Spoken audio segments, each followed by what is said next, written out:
Hello students, आज का हमारा टॉपिक है आयनाइजेशन एंथैल्पी। पहले इसकी डेफिनेशन पढ़ेंगे। Energy required to remove an electron from isolated gaseous atom in its ground state. किसी भी आइसोलेटेड का मतलब होता है अकेला, जो कि गैसियस स्टेट में एटम होता है। गैसियस क्यों है? क्योंकि गैसियस स्टेट में जो पार्टिकल्स होते हैं वो दूर दूर होते हैं। उस एटम की जो इलेक्ट्रॉन निकालने में जो एनर्जी रिलीज हो रही है वो एनर्जी होती है आयनाइजेशन एंथैल्पी। अब जैसे कोई एटम है, उसका न्यूक्लियस है, ये इलेक्ट्रॉन है। इस इलेक्ट्रॉन को जो निकालने में जो एनर्जी रिलीज होगी वो एनर्जी हम क्या कहेंगे? Ionization enthalpy. बहुत इंपॉर्टेंट है ये।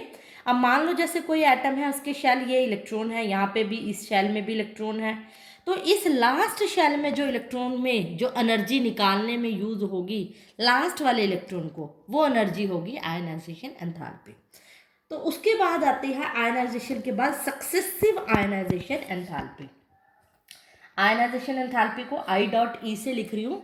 सक्सेसिव का मतलब होता है लगातार। अब देखो कैसे इसको समझाती हूँ। मान लो कोई भी एटम है X, उसको इलेक्ट्रॉन निकालने में एनर्जी रिलीज होती है, हमें पता है। अगर कोई एटम इलेक्ट्रॉन लूज करेगा तो वो क्या बनेगा? X positive plus electron. मान लिया ये इलेक्ट्रॉन निकालने में जो एनर्जी यूज हो रही है I.E1 यूज हो रही है। ये एनर्जी मैंने लेट कर ली। I.E1 एनर्जी मैंने लेट कर ली कि फर्स्ट इलेक्ट्रॉन निकालने में एनर्जी I.E1 यूज हो रही है। अब मैं क्या करूंगी? जो फर्स्ट इलेक्ट्रॉन को निकाला, जो एटम बन गया X पॉजिटिव, इसमें से एक और एटम निकालूंगी तो इसके ऊपर फिर से प्लस चार्ज और आ जाएगा, क्योंकि एक इलेक्ट्रॉन और लूज किया इसने। तो इस टाइम पे मैंने मान लिया कि एनर्जी क्या हो रही है? I.E2 हो रही है। अब मान लेती हूँ इस X2 में से इलेक्ट्रॉन मैंने और निकाले, तो ये क्या बनेगा? X3, और इलेक्ट्रॉन रिलीज हो गए। इस टाइम पे जो एनर्जी यूज हो रही है वो क्या है? I.E3।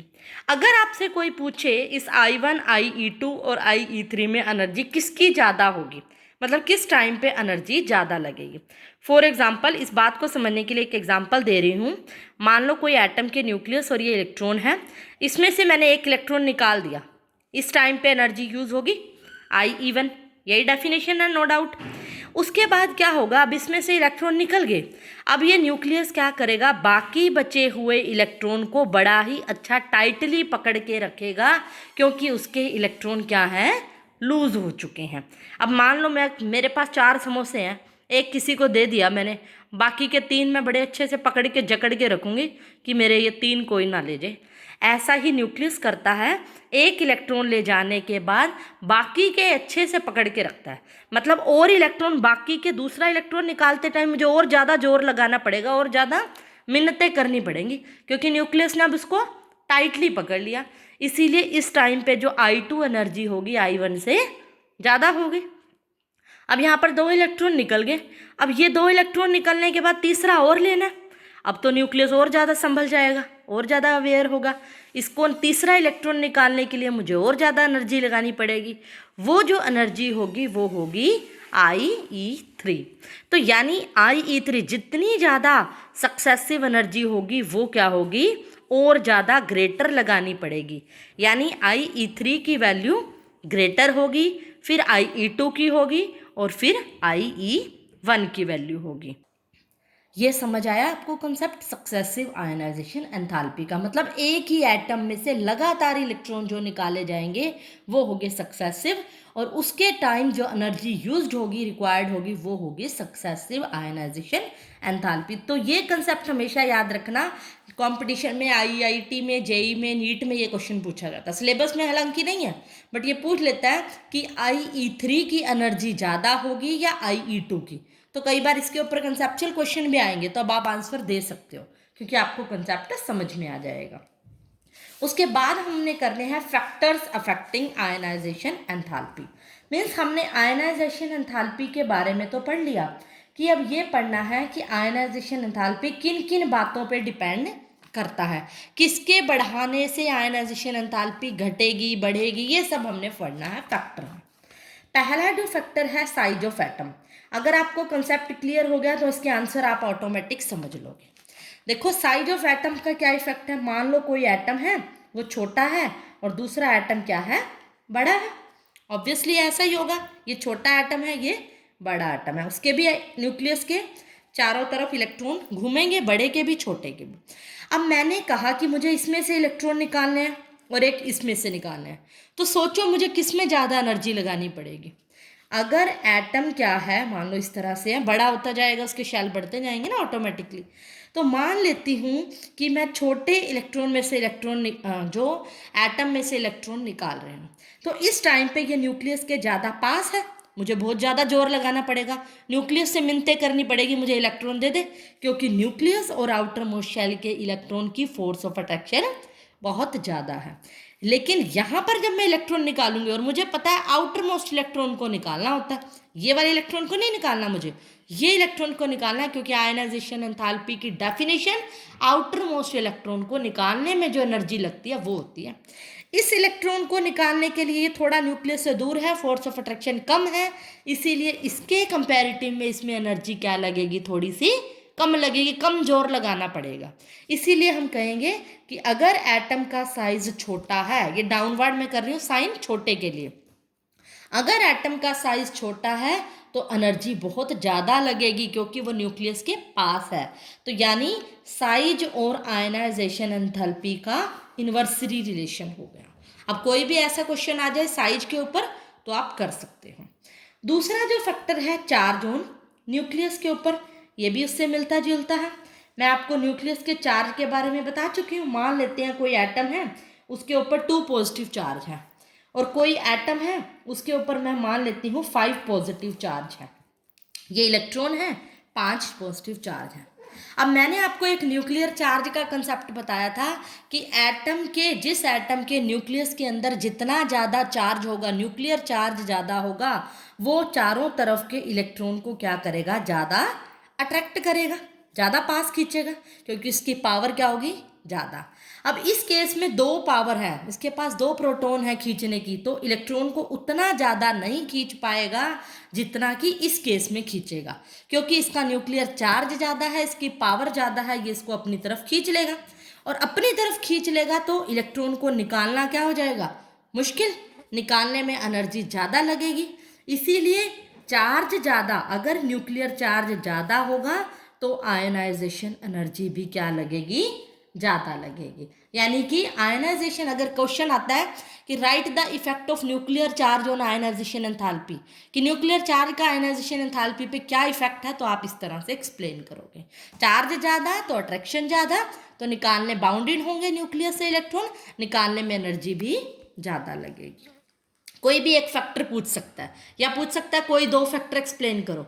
ज़्यादातर क्वेश्चन ये नहीं आता कि कोई 2 फैक्टर, वो खुद कहेगा ये वाला फैक्टर एक्सप्लेन करो, साइज का आयनाइजेशन पे क्या इफेक्ट है, तो आपको ये आना चाहिए।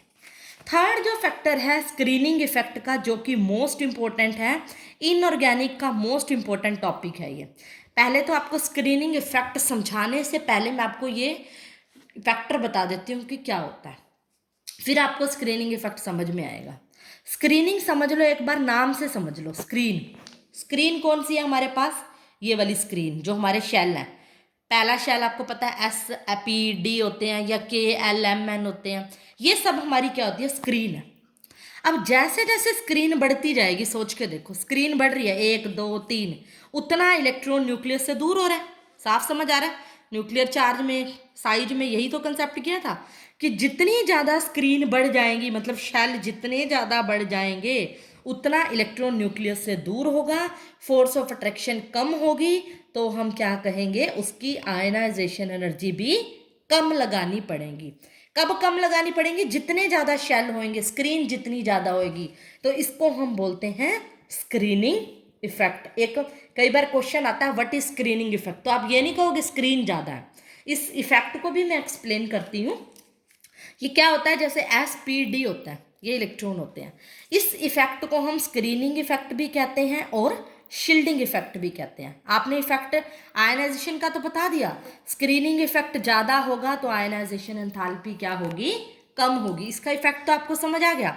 लेकिन क्यों होता है ऐसे, एक बात ध्यान रखना, जो स्क्रीनिंग इफेक्ट का ऑर्डर होता है वो ऐसा होता है, S और P का स्क्रीनिंग इफेक्ट गुड होता है, D और F का पुअर होता है। क्यों? क्योंकि ये न्यूक्लियस के ज़्यादा पास होते हैं। ये क्या करते हैं, इलेक्ट्रॉन मान लो जैसे पॉजिटिव और इस इलेक्ट्रॉन के बीच में क्या होती है, अट्रैक्शन होती है, प्लस और माइनस के बीच में अट्रैक्शन होती है।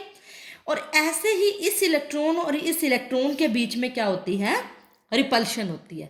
ये प्लस और माइनस के बीच में जो अट्रैक्शन होती है, इस इफेक्ट को तो हम न्यूक्लियर चार्ज बोलते हैं। जैसे मैं कहती हूँ ना, न्यूक्लियर चार्ज जितना ज़्यादा अट्रैक्शन ज़्यादा। और ये जो इलेक्ट्रॉन और इलेक्ट्रॉन के बीच में जो रिपल्शन होती है, इलेक्ट्रॉनिक रिपल्शन, इसी को हम बोलते हैं कि इलेक्ट्रॉनिक रिपल्शन की वजह से स्क्रीनिंग इफेक्ट कितना ज़्यादा है, उतनी ज़्यादा इलेक्ट्रॉनिक रिपल्शन होगी। स्क्रीनिंग का मतलब होता है शील्डिंग इफेक्ट, बचा के रखना। अब क्या होगा, ये वाला एक जो इलेक्ट्रॉन है, लास्ट वाला जो इलेक्ट्रॉन है, न्यूक्लियस को उतना ज़्यादा नहीं खींच पाता। हमें भी पता है दूर है, डिस्टेंस कम है। एक्चुअल रीज़न क्या होता है कि उससे पहले वाले जो शेल में इलेक्ट्रॉन होते हैं वो उसको रिपेल करते हैं, धक्का मारते हैं, दूर ले जाते हैं, यानी कि उसको क्या करते हैं, शील्ड करते हैं। शील्ड मतलब ऐसे आगे अड़ जाते हैं, उसके प्रोटेक्ट करते हैं न्यूक्लियस से, न्यूक्लियर के पास नहीं आने देते। इसी इफेक्ट को हम बोलते हैं शील्डिंग और स्क्रीनिंग इफेक्ट। एक स्क्रीन क्या करती है, शील्ड करती है, न्यूक्लियस से इलेक्ट्रॉन को बचाती है। इस इफेक्ट को हम बोलते हैं शील्डिंग इफेक्ट। तो ये जो होता है, एस जितना होगा, एस मतलब न्यूक्लियस के जितना पास होगा, उसका स्क्रीनिंग इफेक्ट क्या होगा, ज़्यादा होगा। उसके अंदर तो इलेक्ट्रॉन पास होंगे ना, लेकिन पी, एस और पी का ज़्यादा होता है। डी और एफ का क्या होता है, थोड़ा कम होता है। मतलब ये इलेक्ट्रॉन को न्यूक्लियस से शील्ड नहीं कर पाते, क्योंकि स्क्रीन से क्या होते हैं, दूर होते हैं। इसको मैं डिटेल में फिर भी बताऊंगी आगे जब इसका यूज़ होगा। एक बार के लिए आप इतना ध्यान रखो कि एक बार स्क्रीन बढ़ती जा रही है, न्यूक्लियस से दूर हो रहे हैं, रिपल्शन ज़्यादा होने की वजह से अट्रैक्शन कम हो रही है न्यूक्लियस से, इस वजह से एनर्जी ज़्यादा देनी पड़ेगी एस को, और लास्ट वाले को एनर्जी कम देनी पड़ेगी। यानी स्क्रीनिंग इफेक्ट बढ़ने से आयनाइजेशन एनर्जी क्या है, घट रही है। बढ़ने से मतलब स्क्रीन बढ़ने से, एक बार ये ध्यान में रखना है, जितनी ज़्यादा स्क्रीन बढ़ रही है, एस पी डी बढ़ती जा रही है ना, तो आयनाइजेशन एनर्जी क्या होगी, कम होगी। लास्ट जो इफेक्ट आता है वो है पेनिट्रेशन इफेक्ट। स्क्रीनिंग इफेक्ट को मैं एक बार फिर भी, जैसे जितना जिस टॉपिक का यूज़ होगा उसको एक्सप्लेन करूंगी। एक बार हम आयनाइजेशन के लिए पढ़ रहे हैं, उसके लिए आई होप आपको क्लियर हो गया होगा। पेंट्रेशन इफेक्ट होता है इलेक्ट्रॉन्स का। इसको हम बुक में पेंट्रेशन है, इसको सबशेल इफेक्ट भी लिख सकते हो आप, अपनी बुक में पेंसिल से लिख सकते हो सबशेल इफेक्ट। इसके लिए क्या होगा, इसको याद करना आसान होगा। सबशेल इफेक्ट, अब सबशेल कौन से होते हैं, S P D F. Subshell का एस का इफेक्ट ज़्यादा होता है, पी का, फिर डी का और फिर एफ का। क्यों? अभी वही साइज वाला फैक्टर ही आ गया ना एक तरह से। ये पहला, अगला पी, फिर डी और फिर एफ। ऑब्वियसली एस न्यूक्लियस के ज़्यादा पास है, पी थोड़ा और दूर है, डी और दूर है, एफ और दूर है। इसी इफेक्ट को, सबशेल इफेक्ट को हम बोलते हैं पेनिट्रेशन इफेक्ट। कि एस के केस में इलेक्ट्रॉन जो होंगे, एस सबशेल के अंदर इलेक्ट्रॉन न्यूक्लियस के ज़्यादा पास होंगे, न्यूक्लियस से बंधे हुए होंगे। इस केस में हमें एनर्जी ज़्यादा देनी पड़ेगी इलेक्ट्रॉन निकालने के लिए। पी में कम होंगे, थोड़े और दूर हैं, डी में और दूर हैं, एफ में और दूर है। सारे ही कंसेप्ट एक दूसरे से मिलते जुलते हैं, बट उनके नाम अलग अलग रख दिया। कोई न्यूक्लियर चार्ज है, कोई साइज है, कोई पेंट्रेशन इफेक्ट है। तो पेंट्रेशन इफेक्ट का हम क्या कहेंगे कि आयनाइजेशन एंथैल्पी बढ़ेगी जैसे जैसे पेंट्रेशन इफेक्ट बढ़ेगा। पेंट्रेशन इफेक्ट किसका ज़्यादा होता है, एस का। मतलब अगर एस में ज़्यादा होंगे, इलेक्ट्रॉन एस में होंगे, बढ़ गया ना पेंट्रेशन इफेक्ट, तो हम कहेंगे आयनाइजेशन एनर्जी और ज़्यादा लगेगी। लेकिन एफ में होंगे, जिसका पेंट्रेशन इफेक्ट क्या होता है, कम, जिसका पेंट्रेशन इफेक्ट कम, तो एनर्जी भी क्या लगेगी, कम, क्योंकि दूर है, इलेक्ट्रॉन निकालना बड़ा ही आसान है। तो पेंट्रेशन इफेक्ट के डायरेक्टली प्रोपोर्शनल होती है आयनाइजेशन एंथैल्पी। तो क्वेश्चन आएगा, write the effect of penetration effect on ionization enthalpy. तो आपने ये सब एक्सप्लेन करना है। That's all for today.